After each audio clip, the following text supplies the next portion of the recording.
எந்த சூழ்நிலை அவங்க முன்னாடி வந்தாலும் இது ஒரு விளையாட்டு. இதுக்கு நான் என்ன அடுத்த ஆக்ஷன் வைக்கணும். இது செஸ் கேம் தான் இது. அடுத்த மூவ் என்ன? இதுல தான் அவங்களுடைய கவனம் இருக்கும். ஒரு வினாடியில முடிவு எடுப்பாங்க. இதுவும் பரிஸ்தாவின் அடையாளமே.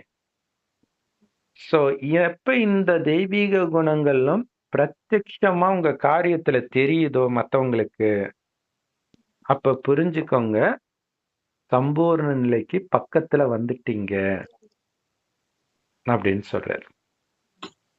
எந்த விஷயத்துல எல்லாம் நீங்க அந்த சாக்கார ரூபத்தின் சம்பூர்ண நிலையை பார்க்க முடியும்? நெறைய பேரு அதுக்கான பதில சொல்றாங்க.